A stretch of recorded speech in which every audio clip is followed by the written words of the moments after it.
Norte Grandense de Letras, e essas vídeo-resenhas serão vídeos curtos de 2 ou 3 minutos, onde ele vai falar um pouco sobre a importância de cada obra dessa para o cenário literário do Rio Grande do Norte. Por que essa obra foi importante, por que ela foi transformadora, por que ela teve um caráter contundente no ambiente cultural do nosso estado. E o diferencial dessa antologia é que, além desses vídeos-resenhas,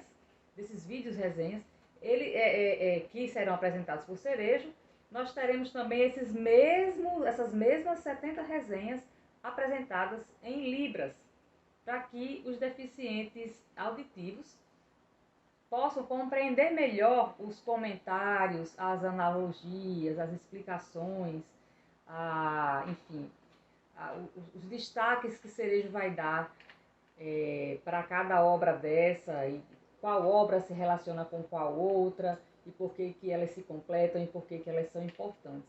Então, é um projeto que foi idealizado para pessoas que desejam se iniciar no conhecimento da literatura do Rio Grande do Norte, para pessoas que têm deficiência auditiva poderem entender um pouco mais, né, o olhar de um escritor, de uma pessoa que gosta da literatura do Rio Grande do Norte, o que é que ele destaca de interessante nessas obras. E esse projeto tem o patrocínio da Prefeitura do Natal, através da Lei de Maranhão, né, que através da doação do ISS, da Unimed Natal e do Colégio SEI, viabilizam a construção desse site, que tem também a questão de todas as gravações de vídeos, a tradução de libras, enfim. E essas lives que a gente tem feito, que nós vamos hoje fazer a nossa 4ª live, são lives de divulgação, de preparação, né, para a gente sensibilizar o público interessado em cultura, interessado em literatura, para que eles esperem, aguardem, né, e tenham expectativa conosco para a chegada, para o lançamento desse site, que deve ocorrer mais em alguns meses para frente. No mais tardar em 4 meses daqui para frente, a gente deve estar realizando a entrega desse projeto. E aí, hoje é a nossa 4ª live, agora chegando finalmente, né, no tema de hoje. Nós convidamos o pesquisador, escritor Gutenberg Costa, que é bacharel em Direito, né, por formação, também tem formação na área de Pedagogia e também foi pós-graduado em Educação Ambiental. Olha que ele passou por 3 coisas diferentes, mas que no fim das contas se completam, né? Mas Gutenberg hoje, ele é membro efetivo do Instituto Histórico do Rio Grande do Norte, e também integra a Sociedade Brasileira de Estudos do Cangaço. E atualmente ocupa a presidência da Comissão Norte-Rio-Grandense de Folclore.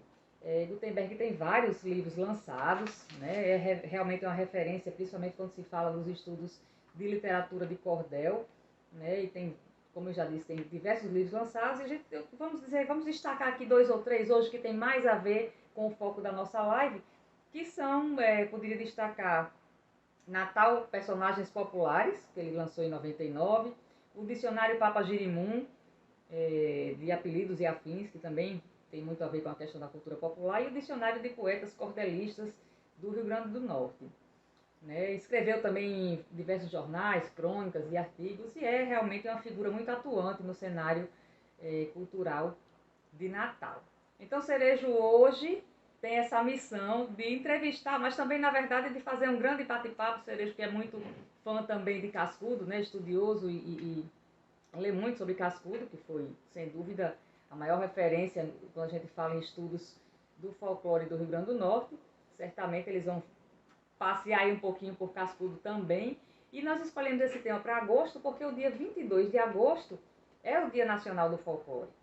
Nessa segunda-feira que passou, né, foi o dia 22 de agosto, nós escolhemos a data de hoje, quase concorrendo com a entrevista de Lula no Jornal Nacional, uma missão árdua, por isso a gente antecipou um pouquinho o horário. E aí nós escolhemos essa data por causa disso, por conta da referência da data do Dia Nacional do Folclore, mas nosso convidado tinha também já um importante compromisso relativo a esse mesmo tema no dia 22. Claro, um compromisso ao vivo, um evento presencial, como a gente chama agora, e portanto a gente deixou a live para hoje, para o dia 25. Então, com vocês, eu vou passar aqui a palavra para Cerejo e em seguida eles iniciam esse bate-papo. Bom, boa noite para todo mundo. Nós somos amigos há 500 anos. Estamos velhos, anos de barba branca. Portanto, temos a obrigação de um conhecer um pouco a luta do outro, as opiniões do outro. E também eu gostaria muito de começar com um marco que hoje de manhã eu estava pensando nisso. Nós estamos em 2022. Lembre-se que há exatos 80 anos, em 1942, Câmara Cascudo criou a Sociedade Brasileira do Folclore. Cascudo estava vivendo um momento de uma certa dificuldade de ocupação de espaço nacional, pela força de Renato Almeida, pela força de Edson Carneiro. Ele, o provinciano, ilhado na sua própria cidade, ele cria a Sociedade Brasileira do Folclore e com isso ele começa a contracenar, não só com o Brasil, não só com a América do Sul, mas com o mundo inteiro. Ele chega a publicar em Portugal, na França, em Cuba. Né? Ou seja, Cascudo começa a contracenar com outros cenários, rompendo aquele anel de aço que fechava ele aqui em Natal, porque quem ocupava isso nacionalmente era principalmente Renato Almeida e Edson Carneiro, né? Os grandes nomes do folclore brasileiro. Ele cria isso. E interessante é que ele reúne pessoas importantes no Conselho. Ele reúne, por exemplo, a Luiz Alves, está no Conselho da Sociedade Brasileira do Folclore.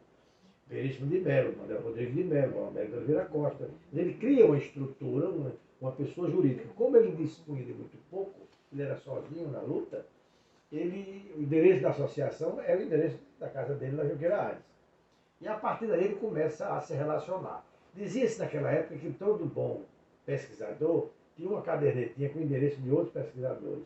E essa cadernetinha era como se fosse o Google deles. Um pedia informação ao outro. Né? Você precisava de um autor em qualquer estado, você ia para aquela cadernetinha e escrevia para o autor. Eu pergunto a você objetivamente o seguinte: você há de convir que, em termos de projeção, nós perdemos muito espaço nesses 80 anos. Porque o peso de Cascudo, primeiro pelo peso de Cascudo, e depois pela falta de apoio que as instituições que preservam o folclore sofrem no Rio Grande do Norte. Como é que você avalia esses 80 anos desde a primeira instituição? Porque depois vem a Comissão, né, Estadual do Folclore, que existe até hoje, que você preside. Portanto, você é fonte autorizada para falar sobre a luta em defesa do folclore, que dura 80 anos institucionalmente. Ela foi fundada em 42, portanto, há 80 anos que o folclore tenta sobreviver e encontra sempre o Estado, se não de costas, com má vontade. Primeiro, agradecer, dar o meu boa noite aos que estão nos assistindo, agradecer esse honroso convite, né, nessa ilustre antologia, agradecer novamente a minha vinda a esta casa, que eu me sinto muito bem e sempre sou bem convidado, né, bem recebido por esse casal amigo de décadas, de longas datas. Né? Eu digo que Cascudo não precisava dessa sociedade, ele era maior do que uma sociedade, ele tinha uma rede de amigos e informantes em todo o mundo. Mas em 42 ele ainda começava, de certa maneira. Lembre-se que ele publica Vaqueiros e Cantadores em 39. Mas ele já sente a necessidade de ter uma instituição na mão. Eu sei disso, nós sabemos. Agora não havia nada, se questionam às vezes, dizem que havia alguma coisa entre ele, uma animosidade entre ele e Renato Almeida, mas não existia. Entendeu? Ele criou a Sociedade Brasileira de Folclore, reuniu grandes nomes, inclusive internacionais. Você falou dos locais, entendeu? Mas a gente vê chilenos, nas pesquisas, argentinos, enfim, muita gente. Né? E aí, depois Renato cria, por uma questão da diplomacia, da Unesco e tal, aquela coisa, um órgão que congregasse todos os estados, que em cada estado tivesse uma comissão, né? A Comissão Paraibana, enfim, norte-grandense. As comissões estaduais. As comissões estaduais, em 1947. Debaixo de uma estrutura nacional Exatamente. que era presidida por ele. Por ele, exatamente. E aí nessa comissão norte-grandense, no caso, né? O primeiro presidente, O primeiro presidente, ele chama Manuel Rodrigues de Mello. Dizem até que indicado por Câmara Cascudo, que já tinha, no caso, a sociedade. A sociedade ainda existia. Não existia. Não havia entre elas rivalidade. E Manuel Rodrigues, presidente da Manuel Rodrigues, da presidente da academia, amigo de Cascudo. estudioso da cultura popular, Um livro de referência que é Patriarcas e Carreiros. Patriarcas e Carreiros, Vale do Açu. Enfim, um livro fantástico. Hoje eu leio tal, inclusive meus familiares, né, os antecedentes, né, os meus bisavós, estão lá na questão de pendências, os Medeiros. E então, e muita gente também de Macau, aquela região toda do Vale do Açu. Né? Manuel Rodrigues de Mello era tão chegado à minha família vaziano, né? que minha mãe chamava ele de Badel. Badel era um apelido familiar entre os familiares lá da região de Pendência. Badel. Você lembra-se que Patriarcas e Carreiros é anterior, é o primeiro estudo volumoso no Brasil voltado para o carro do boi. O carro do boi. Como elemento civilizador de transporte, Exatamente. de cargas e pessoas. Né? Mas aí Parece que está sem funcionar. a comissão... Mas pode ser. Não está funcionando não. Que deixaram aí ligado, parece. Então a comissão, a comissão norte-grandense, ela vem por Manuel Rodrigues de Mello, depois ela é repassada para Hélio Galvão. Hélio Galvão foi presidente da comissão. Porque o Venda desligou aí, eu acho, caiu. Não? Podemos continuar? Pode. Depois de Hélio Vamos ao vivo, Galvão, que fica tudo. Primeiro é o seguinte, aí Hélio Galvão, lembre-se que Hélio Galvão estudou a cultura popular também. exatamente, estudou Estudou, inclusive, a questão sociológica do mutirão. da do praia, a questão das cartas da aquelas praia, cartas, um registro os de tradição, tipos costume, populares da né? região, né, os pescadores e tudo. Ele, portanto, é o primeiro presidente depois de Manuel Rodrigues. Depois de Manuel Rodrigues, de Hélio Galvão. Depois de Hélio Galvão veio Veríssimo de Mello. Veríssimo é considerado o primeiro discípulo de Câmara Cascudo, porque Câmara Cascudo até orientava ele e dizia: por que você não faz essa área? Por que você não cuida do folclore infantil?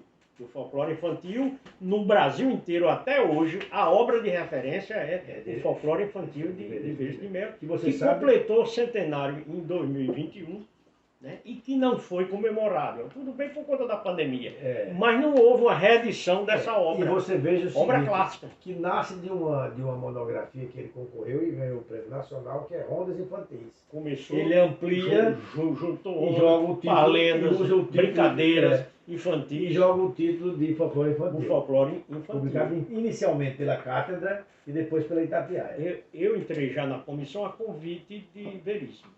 Depois nós tivemos Deífilo Gugel. Aí Veríssimo passa a presidência, fica com o presidente de honra e o presidente da comissão, Deífilo Gugel.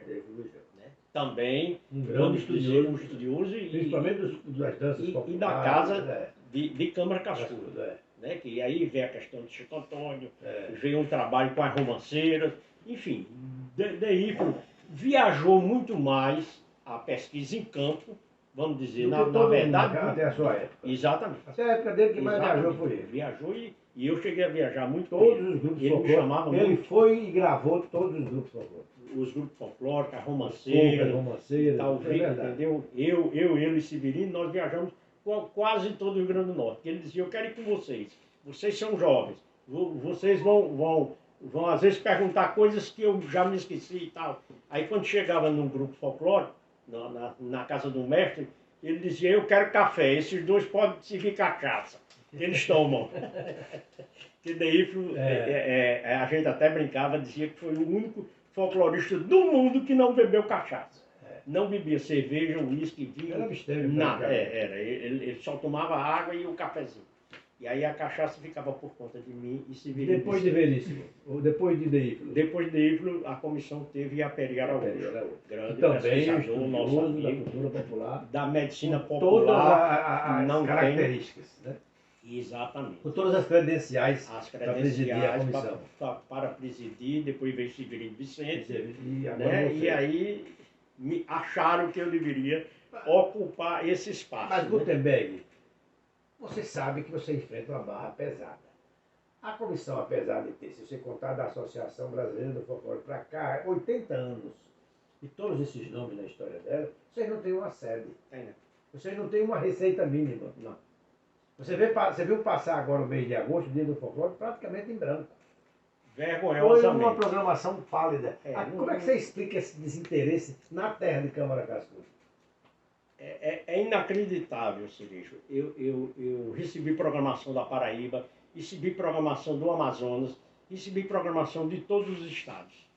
As O Ceará secretarias tem de um movimento cultura, forte, Pernambuco tem um movimento as forte. secretarias de cultura lá se unem às secretarias de turismo, porque folclore, cultura popular, sem as secretarias de cultura, de turismo e educação unidas, Não dá. não se resolve. O turista não vem aqui só para ver praias. Você acha que Entendeu? falta uma política de turismo cultural no Estado? Turismo cultural seríssima. Entendeu? Nós não temos isso, nós não temos prioridade para a área da cultura popular. Para Diga você uma ter coisa, ideia. como- Se chega aqui, para você ter uma ideia, se chega no Rio Grande do Norte e não se sabe, não se tem uma placa indicando. Eu cheguei antes da pandemia no aeroporto de Recife e eu vi painéis com 3 metros de altura com fotografia de Gilberto Freire. Eu olhei e disse, meu Deus do céu, quando é que meus netos, meus bisnetos vão ver uma foto com 3, 4, 5 metros de altura, Câmara Cascudo? Entendeu? Nós tivemos uma placa nos anos 60, 70, da Pitu, Da Pitu. anunciando que Era era, uma campanha que publicitária. era a terra de Câmara Cascudo. Como é que você avalia, por exemplo, para voltar um pouco, o papel de Djalma Maranhão? Você que já trabalhou nessa área aí, já pesquisou. Olha, as pesquisas que eu fiz com os mestres do folclore na época de Djalma, né, eu vou dizer aqui, questão de tempo, eu vou citar só um, Severino Guedes. Mestre Severino Guedes, do Bambelô Asa Branca, do bairro do Alecrim, o meu bairro, da Avenida 4 ali, né, que é a Presidente Sarmento. Eu cheguei lá, quando comecei a conversar, quando a entrevista começou, na época eu tinha uma coluna no Jornal do Natal, e eu fui divulgar o trabalho dele, né? E ele já bem idoso, cerca de 80 anos e tal. Quando eu falei em Djalma, ele começou a chorar. As lágrimas caíam. Ele disse, meu compadre Djalma. Eu disse, e ele era seu compadre, esse padrinho do meu filho. Pra você ter uma ideia. Vinha na minha casa. Djalma patrocinava Djalma roupas. visitava as casas dos mestres de cultura popular, chegava no Jeep inesperadamente, sem marcar, sem audiência, sem nada, tomava um café, conversava, batia um papo, entendeu? Sabia da dificuldade do grupo. Depois dele, ninguém. Vestia todos Ninguém. os grupos. A prefeitura vestia Todos os grupos, folclore. tudo. E o pior, que eu vi ele muito emocionado, quando ele disse que depois do exílio forçado, né, de Djalma, aí ele disse que o exército chegou lá, na casa dele, e disse, revira esses baús aí para mim, o que é que você tem? Ele disse, só tem roupas de grupos folclóricos, do meu grupo, do Bambelô Asa Branca. Mas eu quero ver, vamos ver se tem armas, se tem livros comunistas. Você tem uma ideia, um homem já com uma certa idade e tal, passou todo esse constrangimento, esse problema, entendeu? Então, nenhum prefeito de Natal chegou a ter intimidade e nem prestigiou os grupos até hoje. Nenhum deles depois de Djalma. Você tem uma ideia, dos anos 60 para cá. Há um episódio nacional protagonizado pelo nosso Deífilo, que é quem redescobre Chico Antônio vivo. Dado como morto por todo mundo, inclusive Mário de Andrade. Não se tinha Ele notícia. pedia notícia de Chico Antônio e Cascudo não sabia Chico Antônio morando numa casa nas barrancas do rio Curimataú, já em Pedro Velho, ali entre Pedro Velho e Goianinha, né? Eu pensei. Eu também fui lá com o Deífilo e ninguém sabia, até que Deífilo conversando com Gentil, que era o escrivão do cartório, Gentil levanta a ideia, conversando com ele, a informação. Olha, há uma pessoa assim, assim, assim, que eu tenho impressão, pelo menos como foi o Deífilo depois me disse, que é o cantador Chico Antônio. Mas só você indo lá para ver. E Gentil vai até a casa de Chico Antônio. E quem Deífilo vai? Leva Dermi Azevedo, repórter do Diário Natal. E quando chega lá, não encontra Chico Antônio está no roçado, e manda chamar Chico Antônio, ele fica sentado esperando, sem saber se era ou se não era. Ali era uma hora fundamental do reencontro, né? Era Chico Antônio. Era Chico Antônio. E, inclusive, eu assisti uma cena muito interessante. Quando Chico Antônio, quem veio a Natal fazer a aula inaugural, a aula magna da universidade, foi a Luiz Magalhães, que na época era no Ministério da Cultura. E veio recebeu a missão de trazer Chico Antônio, que a Luiz Magalhães já sabia do disco que ia sair do Mobral, daí foi ao Rio com o levante Chico Antônio, já era um fato nacional. Quando a Luiz Magalhães chega aqui, pede para conhecer Chico Antônio, porque tinha conhecido o Mário e era pesquisador dessa área.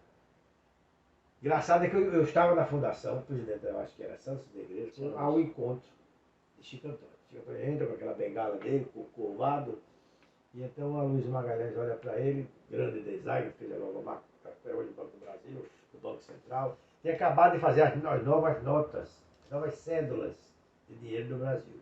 Tira então um monte daquelas cédulas e diz, dá para Chico Antônio, e diz, fui eu que desenhei.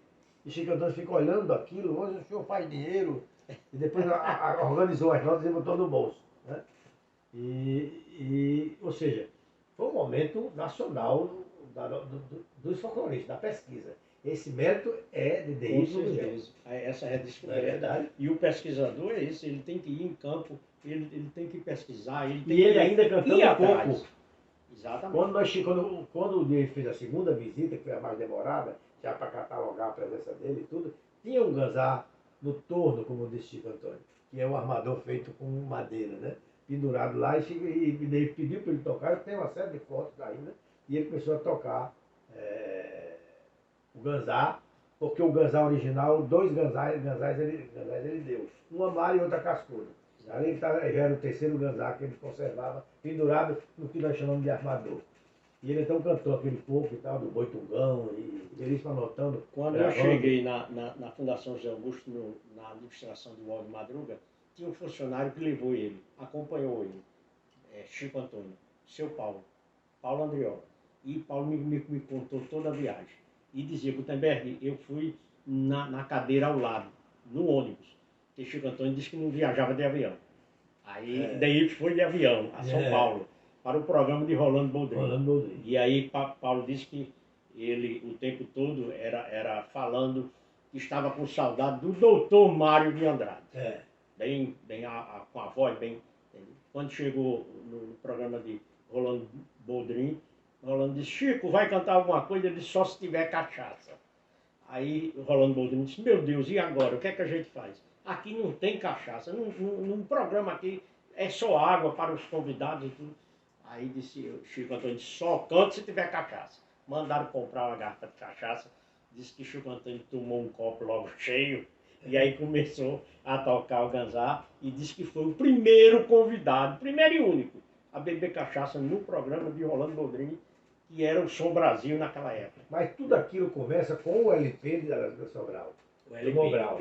Quando o Mobral lança aquele LP, que é a fotografia da casa de Taipa, né, a fotografia do LP, ali ele se projeta nacionalmente. E aquilo foi um método de Deífilo. Né?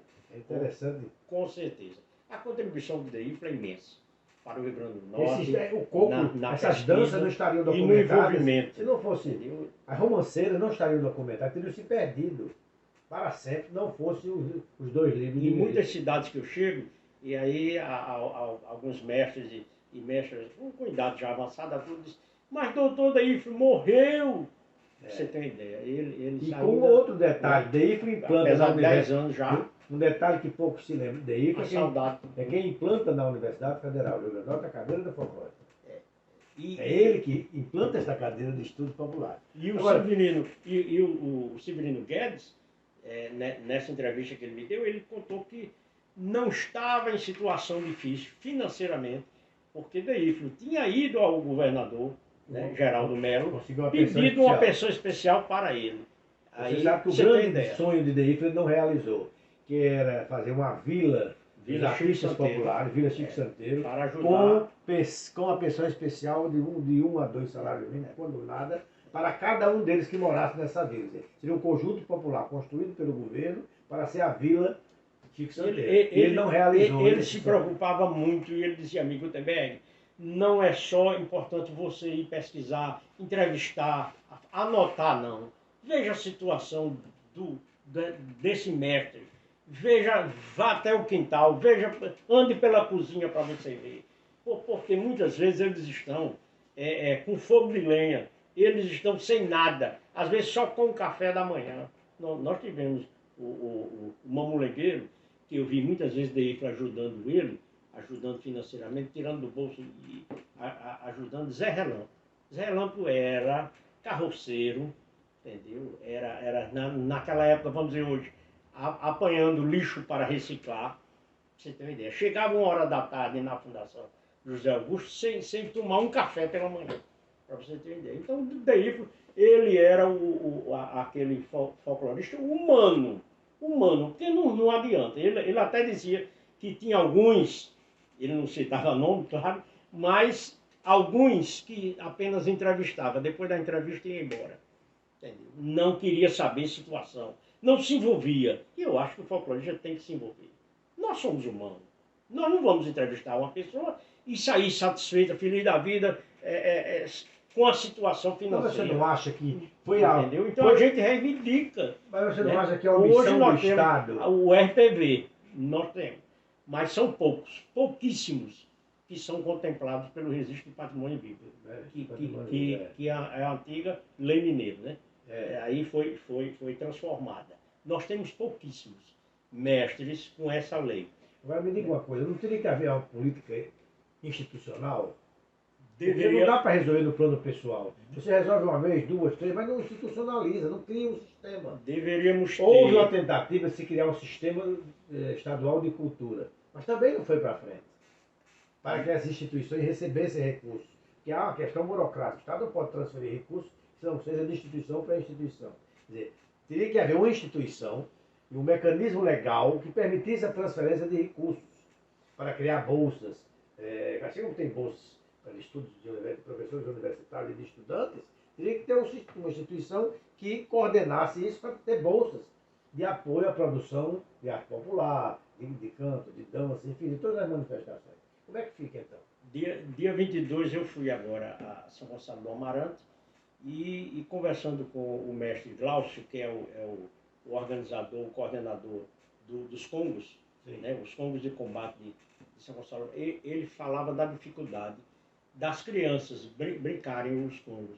E eu disse a ele, qual a maior dificuldade? Ele disse, as roupas, Gutenberg. Aí eu disse, vamos criar, adote uma criança no folclore.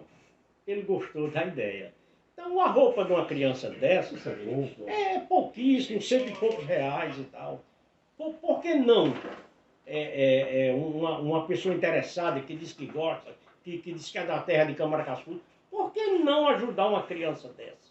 A criança quer tudo, quer brincar, adora brincar, mas ele não tem condição, o mestre não tem condições de comprar. E é em São Gonçalo do Amarante, diga uma coisa, terra do folclore, dizem, né? Quem está vivendo uma crise grande a ponto de corre o risco até de desaparecer é o Araruna, cujo nome foi dado pelo próprio Camaracassu, a Sociedade de Danças Desaparecidas e Semi-Desaparecidas. Não tem como segurar essa situação? Conversei recentemente com o mestre Carlinhos, que é o presidente atual do Araruna. Prometi a ele, no último sábado de setembro, fazer uma reunião lá, na sede, no último sábado, do Araruna, nas Rocas, para ver a situação, como está. O Araruna foi agora, recentemente, beneficiado pelo RPV. Recebe 3 mil e poucos reais. Agora, não, antes não tinha. Paga água, luz. Água, luz, e aí Restaura a eu sede. quero ver o que é que... A sede foi uma doação, Uma doação. de Djalma Maranhão. Ou Você seja, sabe. mas com esse dinheiro mantém a sede. Eu acredito que sim, eu vou saber da situação em pé, porque a comissão vai fazer reuniões agora nas comunidades. Nós vamos ter reuniões nas Rocas, no Araruna, nós vamos ter reuniões nos Combos de Calçola em Ponta Negra, nós vamos ter reunião em Felipe Camarão. Enfim, a comissão tem que sair de uma sala, tem que ir para as comunidades, ouvi-los, ver como está a situação de cada grupo, né? E levar para a Fundação José Augusto e a FUNCART. Nós enfim, não temos um cadastro dos nossos grupos folclóricos. não temos um mapeamento cultural no Estado que deveria ter. Né? Quando eu estive na Fundação José Augusto, na administração de François Silvestre, nós fizemos. Eu e Severino Vicente viajamos em todo o Rio Grande do Norte, anotando e tomando informações dos grupos e artistas populares. Depois disso eu não sei. Não sei mais onde é que está. Hoje nós não temos na Secretaria de Educação essa relação, nós não temos na Secretaria de Turismo, nós não temos, entendeu? Nem na de cultura. Não, nós não temos. Precisamos desse mapeamento para saber onde estão os artistas, onde estão os grupos, se ainda existem, porque muitos não estão, né? Muitos mestres morreram agora. Nem todos estão durante a pandemia. Lamentavelmente, a gente chega no interior, entendeu? Muitos sofrem represálias políticas, porque não votam, por exemplo, num determinado candidato, e quando ele chega, ele vai, toma roupa, ele se acha dono do grupo, ele proíbe, ele persegue. Esses grupos não vão para ruas. Se está com o prefeito e o da oposição se elege, perde todo o prestígio. Perde o prestígio, não são convidados, entendeu? Eu me lembro de uma cena com o Deífilo, quando ligou lá para casa, naquele tempo telefone normal, e disse: Gutenberg, sabe quem faleceu hoje? Eu disse: não, Deífilo. Ele disse: o mestre do pastoril, Faísca. Eu disse: foi, Deífilo. E eu brincando, disse assim: de cachaça? Ele disse: não, de ostracismo cultural. Você tem uma ideia, a causa-morte que Deífilo disse: ostracismo cultural. Então o ostracismo cultural tem matado, tem assassinado muitos mestres e mestras do folclore, de grupos, porque eles não são convidados. Eles não vão às escolas do município, eles não vão às praças, tem festividades que não chamam eles, então é para matar, deixar o homem dentro de casa. Porque eu, quando chego, nas minhas entrevistas, nas minhas viagens, eu chego a ver homens de 80, 90 anos, dar o pulo de uma rede na hora que fala em folclore. Eles se renovam, eles se alegram, eles querem ver os grupos dele nas praças, como o Djalma Maranhão fazia isso. Todas as festividades oficiais da Prefeitura de Natal, os grupos iam para as praças, os palantes, as ruas, entendeu? Isso era no São João, isso era no Natal, e nós não vemos isso. Lamentavelmente, se convida artista de fora, entendeu? Paga-se 200, 300 mil reais, e um grupo desse é R$1.000. Às vezes é R$1.000. Às vezes é o ônibus. Entendeu? Às vezes até o ônibus, como o senhor está dizendo. Entendeu? Então é muito pouco. Não se gasta para prestigiar a cultura popular. Não se gasta. Será que não, é irrisório. Será que a saída, Gutenberg, não era envolver pessoas mais fortes no campo político para fortalecer a comissão? Pra pelo menos chegar perto? Porque o problema da DD é como esse povo não olha para isso, não. É ter encontrar deputados, vereadores, deputados federais que digamos, empoderem a comissão do Estadual de Folclore. Seria bom se a gente tivesse... Porque você imagina políticos sensíveis a essa cultura. Você imagina mestres desprezados e folcloristas não valorizados. Dá no fracasso. No mesmo. É uma luta. Porque vocês, pesquisadores de folclore, também estão desprezados. A luta é grande. Publicar um livro é uma luta enorme. Eu estarei agora em novembro, final de novembro, no Congresso. Congresso Brasileiro de Folclore, que vai ser em São Luís do Maranhão. A passagem já está assegurada pelo governo do estado do Maranhão. A minha passagem aérea e de volta. A minha hospedagem lá, com hospedagem digna. Agora me diga uma coisa, se eu dependesse, do governo do Estado do Rio Grande do Norte, ou da Prefeitura de Natal. Vamos além. Essas se você passagens, resolvesse tudo isso. promover aqui. Eu vou para esses seminários nacionais, eu não levo um folheto sequer do Rio Grande do Norte. A não ser os panfletos de Câmara Cascudo, porque não tem. A não ser um folheto que Daliana sempre me entrega, com a biografia de Câmara Cascudo, com a história do Instituto Ludovicos e tal. Aí ela me entrega, eu entrego. Mas eu volto de mala cheia, senhor. Mala cheia de livros, de publicação, entendeu? Do governo do Estado, de prefeitura. De tudo quanto você não leva. Eu não levo porque não tem. Não adianta eu ir hoje na Secretaria de Educação ou na Secretaria de Turismo atrás de alguma coisa, um panfleto, uma revista, um livro que fale sobre a cultura popular do Rio Grande do Norte. Não existe. Não tem. Infelizmente não tem. É uma pobreza. Entendeu? Então para vocês. Né? É muito difícil. É muito difícil trabalhar. Isso na terra de Câmara Cascudo, ninguém acredita quando eu digo isso lá fora. Eu pego o microfone e eu digo.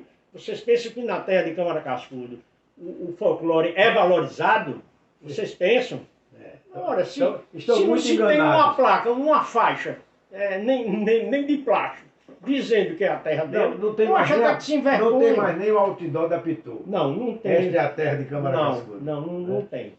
Esquecimento total. Na sua área, você fez um dicionário de termos de expressões populares, você fez um livro sobre os bares, você fez um depoimento sobre cultura popular. Eu pergunto a você, sabe, você está fazendo um alecrim de A a Z. Me diga uma coisa, o que é que tem para sair sobre folclore, além do que você está trabalhando? Olha, eu tenho alguns trabalhos, claro, eu não vou nominá-los, né? Mas eu tenho trabalhos no computador. Vários trabalhos. Inéditos. Né? Agora, o problema é apoio. Nós não temos apoio. Mas, além de você, alguém tem mais esperando apoio? Nós somos vários. Severino Vicente com vários trabalhos, Japeri com certeza com vários trabalhos. O problema é que nós não temos um concurso, entendeu? Uma reunião... Nem de monografia sobre folclore, não. Pra você ter uma ideia, nós não temos um curso de graduação, nós não temos. Entendeu? Uma pós-graduação. Eu fui de educação ambiental. Como ela disse que eu fui longe. Por quê? Eu queria ter feito na área de cultura popular. Eu fui fazer um curso de folclore no Rio de Janeiro, pelo Museu Edson Carneiro, que você falou, Edson Carneiro, né? E patrocinado pela Funarte. Porque aqui não tem isso, não existe. Entendeu? Na terra de Câmara Cascudo. Agora, na Paraíba temos. Na Paraíba nós temos pós-graduação em cultura popular, em religiosidade popular. Na Paraíba, para você ter uma ideia. Entendeu? Agora eu não sei por que aqui a universidade é tão fechada, como é que se diz, que não vê isso, que não abrange. Nós não temos um concurso para jovens. Quando me perguntam por que não existe jovens na comissão, só são velhos iguais a mim. Por quê? Porque não há um incentivo, não há um mínimo incentivo. Nós não ganhamos dinheiro. Folclorista, quem quiser seguir essa área, tem que esquecer dinheiro. Mas pelo menos ter seus trabalhos, suas pesquisas publicadas.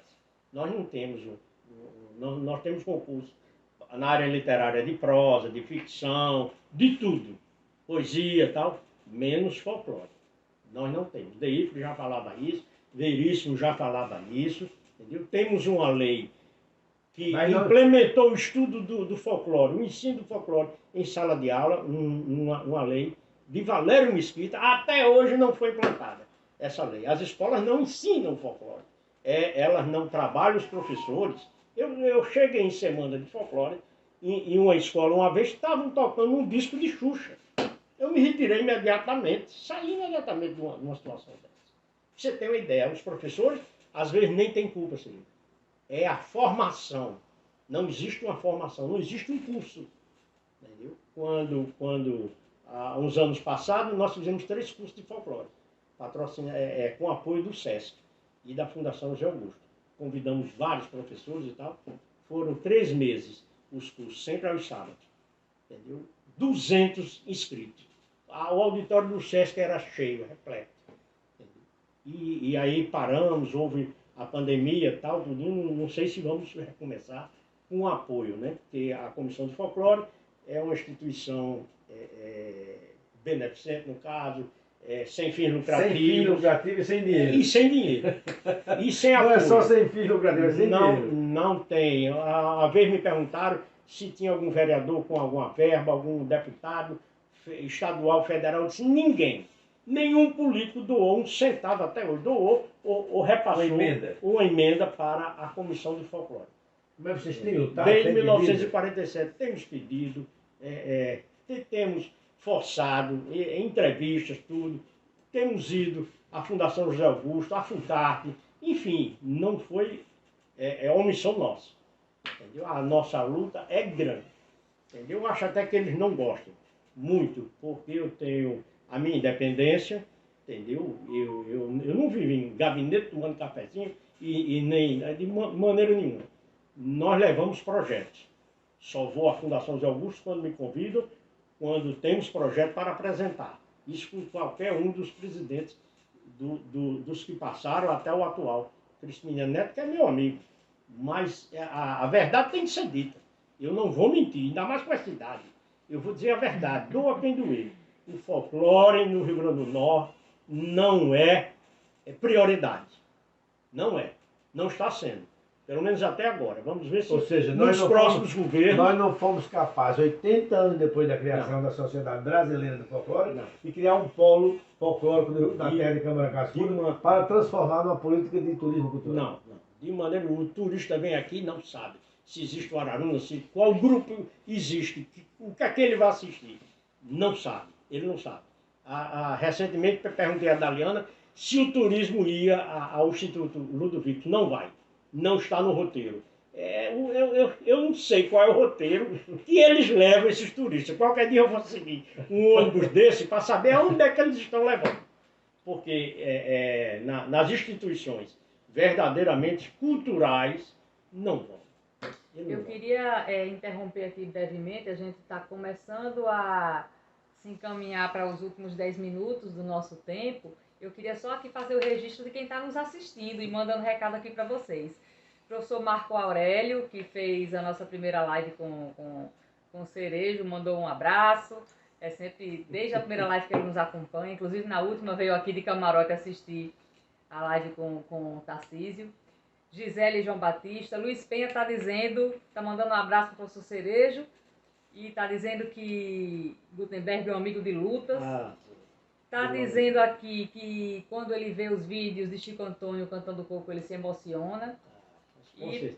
E está lembrando aqui também que houve, não vou dizer um mapeamento, mas uma certa atualização de cadastro de alguns grupos culturais com essa iniciativa da Lei Aldir Blanc, né, que talvez seja o cadastro mais recente que possa acontecer, mas é uma coisa também muito voluntária, né, de quem procurou realmente inscrever algum projeto.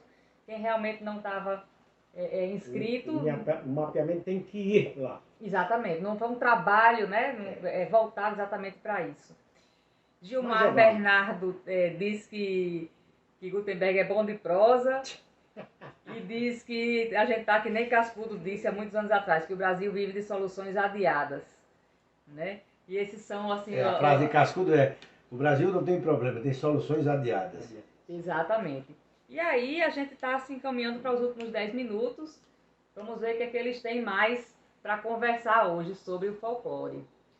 Gutenberg, o que é que tem para sair? Há uma coisa que nós temos que reconhecer. Com a morte de Cascudo, caiu o padrão da produção intelectual na área de cultura popular. E eu acho que tão cedo, e nós todos somos responsáveis de alguma maneira, tão cedo nós repetiremos o padrão intelectual da obra de Câmara Cascudo. Com certeza. Você veja que Cascudo conseguiu ser pioneiro em muitas coisas. Por exemplo, é Cascudo que ergue o conceito de literatura oral no Brasil, no volume de 400 páginas. Né? Com certeza. Que definiu os rumos dessa discussão. Ou não há a literatura oral, é Cascudo o grande contribuinte. Gestos, tudo. Por exemplo, a história dos nossos gestos. O dicionário... Alimentação. O dicionário do folclore é insuperável até hoje. Ninguém ousou superar. Não. Né? A história da alimentação também não. E engraçado é que nós não temos aqui um polo gastronômico da alimentação brasileira na terra da história da alimentação no Brasil. Incrível isso. Veja as perdas Os que nós temos tido. festivais de gastronomia. Não, o festival de gastronomia aqui eu- é uma tilápia enrolada com camarão Pelo dentro. amor de E Deus. fica aí. Quer dizer, não se estuda a grande cozinha brasileira, e Cascudo estuda, mas estuda, é até sublime o gesto de Cascudo, tentando salvar a cozinha brasileira, né? Raízes, tubérculos, aquilo que nós fizemos no passado e conservamos até hoje. Ou seja, também nessa aí a culpa é nossa. Né? Quer dizer, como é que a gente não consegue mais chegar lá? Eu acho que mesmo nesse século XXI, ninguém vai superar Cascudo. Chega não, de maneira nenhuma. O trabalho dele, em alguns estados, em alguns seminários, congressos que eu vou, as pessoas dizem, ele publicava sozinho. Sozinho. Você tem uma ideia, Ele tem uma- não acreditam. Na solidão da casa Pensam que era dele. uma equipe. Você com veja que 10, 15, você vê um livro hoje, com todo respeito ao tema e aos autores, eu pego um livro com 100 páginas, editado por uma universidade federal, não só do Rio Grande do Norte, 15 pesquisadores, um livro com 100 páginas. Você tem uma ideia, um dicionário, nós tivemos aquele dicionário de Frei Chico, da religiosidade popular brasileira, que é um grande dicionário, eu tenho. né? Eu até fiquei assim um pouco chateado, vamos dizer, porque quando ele se despede, volta a Minas, ele diz a mim, Gutenberg, obrigado e tal, aquela coisa toda. Eu disse, Frei Chico, quantos dicionários você vendeu em Natal? 3, Cerejo. 3. Aí eu disse, você se lembra a quem? Ele disse a Vicente Cerejo, Ana Maria Cascudo e Gutenberg. Naquela época o dicionário era cerca de R$200. Mas o volumoso, é o mais volumoso dicionário em se tratando de religiosidade popular, aonde Cascudo é citado em quase todos os verbetes. Você vê que ele veio na fonte de Cascudo. E em relação aos festivais gastronômicos, eu sou convidado para um festival desse, não vou dizer a cidade, e aí quando eu olho na programação, não consta uma apresentação de um grupo folclórico lá da cidade. Não estava na programação. Muitas vezes não E as mulheres, a vendedora da galinha caipira, como se diz, mais tradicional da cidade, não estava na relação. Estavam os camarões de Natal, estavam muitas vezes não tem um prato da cozinha Então brasileira. eu não fui. Não tem um prato da cozinha brasileira. Da cozinha brasileira, mas eu queria da cozinha regional, da cidade, de Dona Maria, Agora, de Seu José, de Seu João, não entendeu? tem. O doce, a cocada, o alfinim. Eu queria isso, o lambedor da cidade. Você lembra o seguinte, você não tem mais um Quer dizer, o marinho... turista chega, vai para um restaurante com ar-condicionado, numa cidade de sol quente, quer dizer, entendeu? Eu sou a favor do ar-condicionado, eu tenho horror Não, ao calor, mas que eu sou gordo. sei, Agora, eu o que sei. eu queria era Mas quem vai encontrar... pro sertão sabe que lá é quente. Mas eu queria Aí encontrar... quer tomar uma comida Não, quente, mas mesmo quer no comer uma comida bem regional. Não, mas se eu comer uma carne Não de quer sol... comer caviar, não não. tem mais carne de sol. Mas se eu É. puder comer uma carne de sol boa num restaurante que tenha com ar-condicionado, eu prefiro. Para não ter calor. Eu não tenho esse tipo de problema. Agora, nós não temos mais carne de sol. É. Do Marinho fechou, do Lira fechou. Onde é que vai comer carne de sol? Tá complicado. Não tem. Tá complicado. Agora, isso não tem, Peixe. não é no Pará. Até não. peixe tá Isso complicado. não tem no Rio Grande do Sul, não, em Gramado. Isso não tem no Rio Grande do Norte. A terra do autor da história da alimentação do Brasil. Da alimentação. Esse aqui é o problema. Exato. Nisso eu culpo um pouco a escola doméstica. Ela podia ter avançado e criado uma pós-graduação na área de gastronomia, não criou. Teria evoluído, teria hoje já tem mestrado e doutorado. Nós devíamos ser um centro de estudo da alimentação no Brasil. Com certeza. Raízes brasileiras. Com E certeza. como foi que nós criamos o nosso cardápio. Aí você vai para o festival, que eu já fui algumas vezes aqui em Natal, e tem tudo menos a comida brasileira. Aí você diz, e a comida nordestina? Essa aqui não tem. Você está entendendo? É uma vergonha. É um negócio muito difícil. Um- Então, na hora que isso ocorre numa cidade que poderia ser um polo nacional da alimentação no Brasil, é muito difícil. Olha, nós temos bode, nós temos carneiro, nós temos boi, nós temos peixe, nós temos camarão, nós temos mar e o sertão. Com certeza. E não conseguimos montar um cardápio do mar e do sertão como nós fizemos a vida inteira. Tá entendendo? Quando você vai estudar Josué de Castro ou vai estudar a da Silva Mello sobre alimentação no Brasil, você vê a importância da carne de sol, que eles mergulhavam no saco de farinha para ela não umedecer, se conservar seca, porque a umidade deteriora a carne. Como é que faziam os que transportavam o gado pelos sertões lá fora, do Piauí até aqui, do Maranhão até aqui? Cortavam um pedaço daquela carne, botavam no fogo de brasa e a gordura reidratava a carne. Ou então a paçoca, que é seca. Por isso, porque a paçoca você tinha paçoca e farinha, e a rapadura, ou seja, você tinha, é como estuda Josué, você tinha a glicose da rapadura, você tinha a proteína da carne e você tinha a farinha. Quer dizer, O amido. O amido da farinha. Tá entendendo? Você tinha uma refeição completa do ponto de vista nutricional. Nem isso temos mais. Esse livro dos bares, bares e restaurantes que reúne em Natal, de 1975 a 1999, e eu cito os bares, que nós hoje não temos referência. Nós íamos aos bares aqui em Natal e restaurantes e dizia: vamos para a carne assada do Lira, ou carne assada do Marinho, vamos para a peixada da comadre. Quer dizer, o tira-gosto, a comida era o chama. O bar era conhecido mais pela comida. Vamos para a panelada Dona Nália, da Avenida 12, Picada-feira, a cabeça do bode ali da descida, da Rádio Potinha que a gente chamava. Poder de farinha. Entendeu? Então era isso, tinha referência. Hoje nós não temos. Hoje você chega sem... É o misto quente. É o frango assado, é o misto quente. É a linguiça assada, não sei o que. Não temos, perdemos essas referências. Pois é. Entendeu? Mas lamentavelmente. Isso foi perdido na terra de Câmara Cascudo. Na terra de Câmara Historiador da alimentação do Brasil. Isso que eu digo que é grave. É grave. Não é só perder, é perder aqui. Gravíssimo. Tá entendendo? Ou seja, chega um ponto que você vai aqui em Natal, você come em Natal que você come no Brasil inteiro.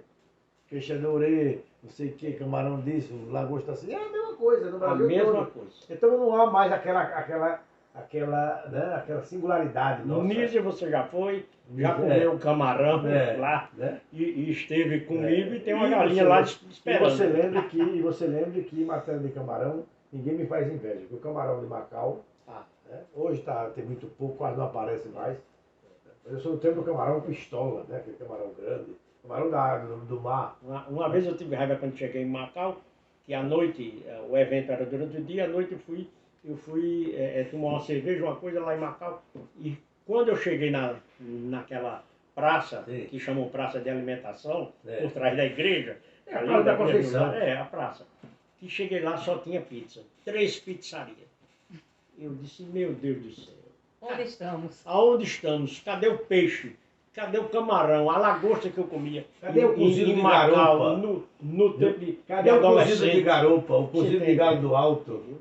Tem cidades que você chega e quase ninguém sabe mais o que é galinha caipira.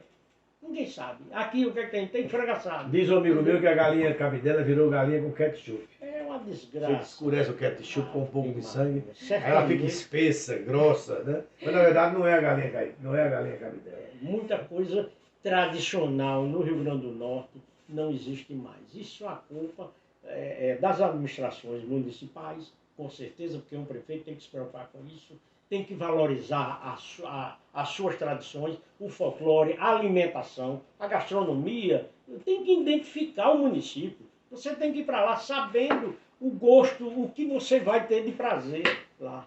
Agora, para comer o que você come em Natal ou na Itália... Ou na sua cidade de origem, não precisaria viajar. Tem cabimento. Isso, né? Perdemos isso. Cerejo e Gutenberg, estamos concluindo seus alôs finais aí para quem está nos assistindo. Nós temos conversa para 3 dias. Com 3 noites. Velho conversa muito. Com certeza. E você puxa. E mente um pouco. Né? Sua mente está mente um pouco. A gente conversa bastante. Né? Mas foi um prazer recebê-lo nessa biblioteca. Grande, e recebê-lo outras vezes aqui. Hoje não, porque tem Lula. Eu sabia que ia me sair. Hoje não, mas qualquer dia a gente marca aqui sem essa coisa aqui. Na feira do bairro do Alecrim. Tem saída para a gente marca com você sem essas coisas aqui para a gente tomar um bom vinho e fumar um chá. Com certeza. Isso aí é um prazer imenso. Muito obrigado a todos e todas. Gente, é uma satisfação muito grande receber Gutenberg aqui hoje, que tantas vezes eu vi, eu sempre fui espectadora entusiasmada das conversas. Terça-feira de carnaval na Redinha. Era o dia Terça-feira era de o dia que ele carnaval na almoçava Redinha, lá. exatamente, né? Chegava mais Castilho. Exatamente, junto com o O velho Castilho, Castilho. saudoso Castilho. Só na terça-feira. Só na terça-feira. Era o dia do peixe. Era o dia do peixe. E aí, uma satisfação muito grande contar com a colaboração dele no esquenta desse projeto, que é um desafio muito grande, né? A gente tem ainda 70 vídeos para gravar, Tem muita gente boa. muita coisa para fazer.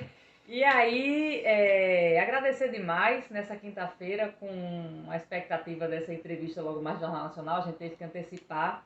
Peço desculpa a quem se atrasou para entrar na nossa live em razão dessa mudança de horário, mas ficaram conosco até o fim, isso é muito importante.